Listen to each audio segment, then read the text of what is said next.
여러분 안녕하십니까? 로마서 강해 제8강을 시작하겠습니다. 로마서 8장 16절 성령의 증거입니다. 우리가 하나님의 자녀라는 걸 성령이 증거하신대요. 그러니까 성령이 아니면 내가 하나님의 자녀일 수도 없고 하나님의 자녀라는 게 증명될 수도 없어요. 자, 파라클레토스라는 말을 여러분들이 많이 들어보셨죠? 한번 보세요. 자, 제가 헬라어를 쓰겠습니다.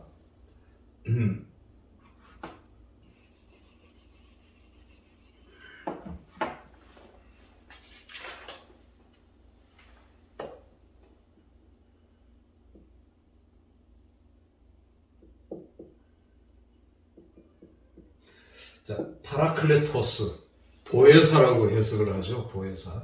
요한복음에도 보혜사입니다. 보혜사, 보호해주고 은혜 주시는 선생님. 뭐 우리말로는 그런 뜻인데 그게 아니라, 자, 파라클레토스는 세 가지예요. 첫 번째는 헬퍼입니다. 헬퍼. 우리를 돕는 자. 성령은 늘 우리를 돕습니다. 옆에서 기도로도 돕고요. 하나님께서 천사를 동원하시라도 우리를 돕는 역할을 성령이 하십니다. 이게 성령이 하는 제일 중요한 첫 번째 역할이고요. 두 번째는 컴포터예요. 컴포터, 위로자. 우리를 늘 위로하십니다. 우리는 얼마나 자주 낙심합니까? 얼마나 자주 낙담합니까? 작은 일에, 아무렇지도 않은 일에 시험 들기도 하고 낙담하기도 해요. 저도 낙담하기를 잘하는 성격이에요. 그런데 성령은 우리를 그때그때 위로하십니다. 성령이 위로해 주셔요. 세 번째는 카운셀러입니다. 성령이 우리를 카운셀러 하셔요. 상담하시고 변호하시고 사탄은 우리가 범죄했을 때 하나님 보셔요. 저는 쳐죽일 놈입니다. 욥을 고소했듯이 우리를 고소합니다.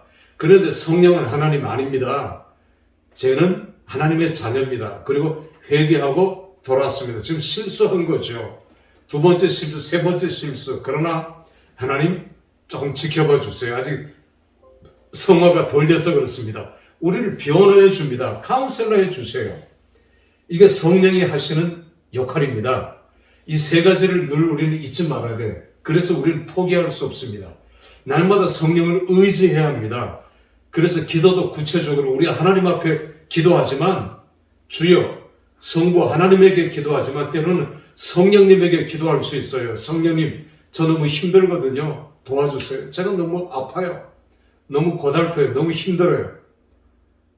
도와주세요. 제발 절 좀 도와주세요. 너무너무 고통스러워요. 성령이 그럼 우리를 헬퍼하시고 컴포터 하시고 카운셀러 하셔요. 그리고 늘 이걸 익스펙테이션 해야 돼요. 기대해야 돼요. 성령의 도우심, 성령이 나와 함께 하고 있다는 것을 날마다 체험해야 돼요. 그렇지 않으면 필요할 때만 성령님 이거 아니거든요. 필요할 때만 주님 이거 아니거든요. 그래서 성령의 도우심을 강구해야 되고, 기도가 얼마나 중요한지 몰라요. 날마다 우리가 입을 열든지 닫든지 때가 있든지 없든지 시간을 정하든 정하지 않든지 간에 늘 기도해야 하는 것입니다. 산책을 하면서도 기도하시고, 등산을 하면서도 기도하시고, 설거지 하면서도 기도하시고, 잠을 자면서도 기도하실 수 있는 거예요. 성령님 도와주세요. 제가 너무 연약합니다. 오늘도 흔들립니다. 흔들리려고 합니다. 흔들렸습니다. 주님 도와주세요. 흔들리지 않게 도와주세요. 그러면 성령께서 우리를 파라클레토스 하신다. 우리가 이걸 잊어버리면 안 되겠습니다. 자, 그 다음에 8장 17절 양자에게 주시는, 다시 반복되죠. 양자에게 주시는 가장 중요한 것이 환난이라 했어요. 상속자. 가령 여러분들이 인간적으로 여러분들의 자녀를 당신이 회사의 주인인데 그걸 이제 맡기고 상속자로 그걸 이제 물려주려면 그냥 물려줍니까? 혹은 이놈이 인간도 안 된 놈이 그냥 지 멋대로 하고 문제를 일으키고 사고를 치는데 그냥 물려주겠어요? 아니죠. 지혜로운 부모라면 고난의 스케줄을 짤 겁니다. 그리고 그 고난의 방으로 밀어 넣을 거예요. 스스로 그 고난을 이겨낼 수 있도록 훈련시키고 옆에서 도와줄 겁니다. 그게 필요하죠. 스스로 일어날 수 있는 힘. 어린 아이가요, 갓난 아이가 그 아버지에게 뛰어오다가 넘어지잖아요. 이건 당연한 겁니다. 아이가 넘어질 때 부모가 이놈의 새끼 이것도 못 걸어와? 발로 차는 부모가 있습니까? 격려가 필요하죠. 위로가 필요하고요. 넘어지는 건 당연한 거예요. 그런 과정을 겪어야 되는 것입니다. 하나님께서도 우리를 하나님의 양자, 상속자로 삼으셨는데 연단이 필요한 것이고 훈련이 필요한 것이고 고난이 필요하신 거예요. 이스라엘 백성들을 그렇게 훈련시키셨듯이 광야 40년, 그 다음에 사사기 300년 계속 훈련시키셨잖아요. 지금도 훈련시키고 있고요. 이스라엘 백성들 보셔요. 계속 유대인들 그렇게 고난을 통과하게 하시잖아요. 뒤에 가서 다시 우리 보겠습니다만은, 자, 넘어갑니다. 로마서 8장 17절 18절은 영화 최후 승리, 궁극적 승리입니다. 지금은 넘어질 수 있어요. 실수할 수 있고 실패할 수 있어요. 그러나 과정입니다. 제가 늘 강조하거든요. 끝이 아니에요. 여러분, 끝이 아니니까 절망할 필요도 없고 절대로 놔서는 안 돼요. 끝까지 붙잡으셔야 돼요. 왜? 과정이니까 그래. 과정. 결과가 아니란 말이에요. 결과는 궁극적인 승리예요. 궁극적인 승리를 보장하시고 보증하시는 하나님. 우리가 그 하나님을 믿고 따라가야지. 사탄은 자꾸만 실패하게 만들어요. 끝내라. 네 생명 끝내고 네 목숨 끝내고 네 사업장 끝내고 네 가족 끝내고 다 끝났어. 그때 우리는 외쳐야 합니다. 끝나지 않았다는 겁니다. 예수 그리스도의 이름으로 물러갈지어다. 쫓아내야 되는 거예요. 축사해야 되는 거예요. 끝나지 않았습니다. 여러분, 절대로 아무리 힘들고 어려워도 절대 포기해서는 안 돼요. 왜? 성령은 끝까지 포기하지 않아요. 성부 하나님은 끝까지 포기하지 아니하시고 우리를 견인하세요. 근데 왜 여러분들이 포기합니까? 왜 우리가 중간에서 넘어지고 낙심하고 좌절하고 분노하고 뒤로 자빠집니까? 포기하면 안 되는 거예요. 자, 영화는 궁극적인 승리입니다. 그 다음 뒤로 넘어가겠습니다. 로마서 8장 24절부터 27절 우리에게 소망을 주시고 성령으로 우리를 도우시고 성부 하나님이 도우시고 예수님이 우리를 돕는다는 것을 보여주고 있는 장면이죠. 그래서 우리는 늘 나그네 의식을 가져야 된다. 이걸 보여주고 있습니다. 우리의 시민권은 하늘에 있지 이 땅에 있는 것이 아니다. 아브라함이 그러했듯이 그래서 아브라함은 승리할 수 있었던 것입니다. 자기 땅에 한 평도 없었어요. 우리가 땅을 가지지 말라는 건 아닙니다. 보험 들지 말라는 건 아닙니다. 은행 저축하지 말라는 건 아닙니다. 좋은 차 타지 말고 좋은 집에서 살지 말라는 건 아닙니다. 그러니까 오해해서는 안 돼요. 그러나 아브라함은 믿음의 조상으로서 우리에게 그렇게 본을 보였어요. 천막생활을 했고요. 집을 지을 수도 있었지만 그게 내 갈 본향집이 저기라는 걸 직접 보여주기 위해서 아브라함은 그렇게 했어요. 오늘 우리는 이 땅의 시민권자가 아니다. 하늘의 시민권자다. 이 땅에는 거하고 있지만 이 땅에 속한 자가 아니다. 종교개혁자의 슬로건입니다. 잊어버리면 안 되겠죠.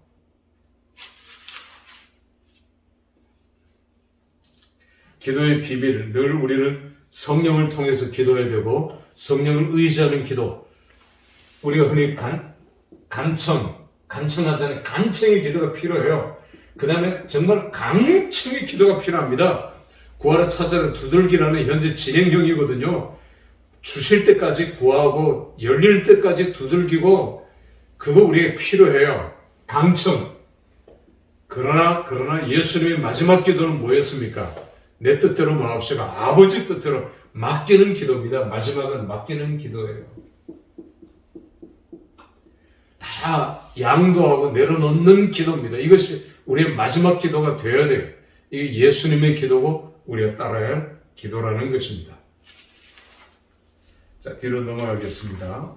로마서 8장 28절 30절 말씀, 승리하는 삶. 첫 번째 28절의 승리. 모든 것이 합력하여 선을 이루십니다. 안 되는 것 같아도 요셉을 보세요. 애굽으로 노예로 끌려가고 감옥에 가고 안 되는 것 같잖아요. 계속해서. 그러나 하나님께서 합력해서 선을 이루어가고 계시는 것입니다. 우리가 볼 때는 내리막 같지만 하나님 보실 때는 그렇지 않아요. 여러분 지금 올라가고 있습니다. 우리 눈에는 내려가는 것 같이 보이죠? 제주도 가서 도깨비 도로 한 번씩 체험하잖아요. 내려가는 거 같아요. 그런데 차에서 발을 떼니까 올라가고 있는 겁니다. 차가. 판교역 근처에도 있어요. 우리 생각하고 달라요. 여러분 꼭 이걸 기억해야 돼요. 하나님은 합력해서 선을 이루신다. 내 눈으로 볼 때는 안 되는 것 같이 굴러가더라도 하나님은 합력해서 선을 이루고 가고 계신다. 이게 18절. 그 다음에 35절은 예수 그리스도의 사랑에서 끊을 수 없다. 하나님과 예수 그리스도의 사랑, 예수께서 우리를 위해서 피 흘리시고 십자가 지셨는데 그 사랑 절대로 우리를 끊을 수 없다. 끊을 수 없게 십자가 지신 것이다. 끊을 수 없다. 세 번째는 37절입니다. 넉넉히 이기느니라. 겨우겨우 이기는 거 아닙니다. 피투성이가 되어 겨우 이기는 것이 아니라고요. 넉넉한 승리입니다. 탁월한 승리입니다. 월등한 승리를 보증하시고 보장하시는 하나님을 믿고 신뢰하며 나가야 돼요. 저 여러분이. 그러니까 단순한 긍정이 아닙니다. 잘 될 거야. 이게 아닙니다. 확신이 우리에게 있어야 된다는 거죠. 자, 승리하는 이유는 26절입니다. 성령이 우리를 돕기 때문에. 두 번째, 성부 하나님이 합력해서 선을 이루시고 견인 끝까지 우리를 붙드시기 때문에. 세 번째, 예수 그리스도의 사랑. 29절을 보면 미리 정하셨으니, 제한 속죄죠. 미리 아신 자들로 그 아들의 형상을 본받기 위해서 미리 정하셨으니, 미리 정했다. 미리 아시는 자, 미리 택한 자, 제한 속죄죠. 제한 속죄입니다. 자, 그래서 28절에서 30절까지가 굉장히 중요하고요. 칭의의 완성이고 성화의 절정입니다. 완성. 8장 31절부터 34절까지는 견인을, 성도의 견인을 우리에게 보여주고 있습니다. 고난받지만 여러분 궁극적인 승리, 끝까지 우리를 끌고 가시는 하나님, 우리를 어찌, 제가 이런 표현을 종종 쓰거든요. 이게 하나님의 손이고 우리 손이에요. 하나님 우리를 한번 붙드시면 안 놓습니다. 절대. 그런데 우리는 자꾸 나아요. 힘들어서 놓고, 시험 들어서 놓고, 뭐가 어때서 놓고 자꾸 나아요. 그런데 보셔요. 하나님은 안 놓습니다. 왜? 한번 택한 백성 끝까지 간다. 절대로 안 나아요. 그러니까 나는 자꾸 나아요. 자꾸 놀려고 해요. 그때마다 이걸 기억하셔요. 하나님은 절대로 포기하지 아니하신다. 나를 놓지 아니하신다. 우리 대제사장 되시는 예수 그리스도께서 견인, 하나님의 견인, 우리를 끝까지 포기하지 않으시는 예수님의 그 사랑 때문에, 그래서 누가 우리를 그리스도의 사랑에서 끊으려. 35절. 환난이나 공고나 위험이나 핍박이나 적신이나 칼이나 7개입니다. 7개. 보이지 않는 완전수예요. 끊을 수 없느니라 선언합니다. 환난, 위험, 적신, 내가 거지가 되고, 적신, 거지가, 뻘거숭이, 거지가 되고, 생명의 위협을 느끼고 순교의 직전까지 간다 할지라도 궁극적인 승리를 보장하시고 보장하시는 하나님, 도살을 양같이 여김을 받았다 할지라도 그 다음에 10가지가 나오잖아요. 10가지 우리를 사랑하시는 이 모든 것에서 예수 그리스도 안에 있는 하나님의 사랑에서 우리를 끊을 수 없느니라 선언하고 선포하는 것입니다. 자, 다음으로 넘어가겠습니다. 로마서 9장 1절부터는 이제 모세 동족구원, 또 이스라엘이 받는 특권. 여러분 모세를 한번 생각해 보세요. 모세는 이방 결혼했습니다. 불신 결혼했지요. 아니, 다른 종교를 가지고 있는 장인 이드로는 이방 종교의 제사장이에요. 그러니까 아내는 그 집 딸이고요. 거기에 사유로 들어간 겁니다. 대릴 사유로 들어갔어요. 갈등이 얼마나 심하겠습니까? 그러다가 모세의 권유로 전도로 아내가 먼저 하나님을 믿게 되죠. 그런데 아내는 좀 과격하게 믿었어요. 그래서 할례를 원했어요. 할례. 두 아들에게 할례를 해야 된다는 거죠. 모세는 아직 아니라는 거죠. 당신을 볼 때도 아직 아니고 아직 아니다. 그래서 하나님께서 모세를 죽이려고 했어요. 이게 성경의 난제긴 한데 모세 가정 구원화가 그렇게 어렵고 힘든 겁니다. 그래서 모세는 아내와 떨어져 있었어요. 함께 가지 않았어요. 40년 광야. 나중에 합류했죠, 가족들이. 그러니까 모세가 가정 구원이 그렇게 어렵고 힘들었고 모세는 자기 자식들을 앞장 세우지 않았습니다. 모세의 처남은 이제 이스라엘 백성들의 길을 인도하는 길잡이 노릇을 하면서 모세의 장인도 나중에 하나님의 제사장으로 돌아왔지요. 그 과정이 수십 년의 과정이 필요했어요. 이 위대한 모세도 그게 필요했단 말입니다. 가정복음화, 여러분 우리가 불신결혼을 하지 말라 이건 아니에요. 그러나 불신결혼은 참 조심해서 해야 합니다. 지혜롭게 해야 돼요. 불신결혼을 할 때 남편을 결혼하기 전에 스케줄을 이렇게 짜가지고 교회도 중간에 나가게 하고 세례도 받게 하고 성경 공부도 하게 하고 이렇게 해서 하면은 좀 탈이 없는데, 물론 그렇게도 탈이 있을 수 있지만 생판 예수 안 믿는 남편하고 결혼해서 그 남편을 구원시키려고 평생이 걸릴 수도 있어요. 굉장히 오랜 시간이 걸립니다. 그 기간 동안 주의 일을 잘 못해요. 너무너무 힘들고 고통스러워하는 경우를 많이 봤기 때문에 불신결혼은 좀 말리고 싶어요. 그러나 불신결혼이 잘못됐다, 비성경적이다, 그건 아닙니다. 모세도 불신결혼을 했고 불신결혼 많잖아요. 근데 좀 안타깝지요. 그 힘과 노력 가지고 하나님의 일을 처음부터 믿는 자고 같이 멍에를 메고 그렇게 했더라면 훨씬 더 많은 주의 일을 기쁘게 할 수 있을 텐데 날마다 울며 불며 남편 구원 문제를 놓고 또 자식 구원 문제를 놓고 모니카 같이 32년 기도하고 물론 그렇게 해서 돌아와서 위대한 인물이 되긴 했지만, 여러분 이거 참 불신결혼은 조심해야 돼요. 주위에서 이걸 사려 깊게 살펴봐야 되고요. 그리고 불신결혼 정말 힘듭니다. 어렵고요. 그래서 이제 믿는 자들의 그 결혼 이제 여러분들이 믿음으로 감당하시면 되겠고요. 제가 이래라 저래라 할 그런 상황은 아니고.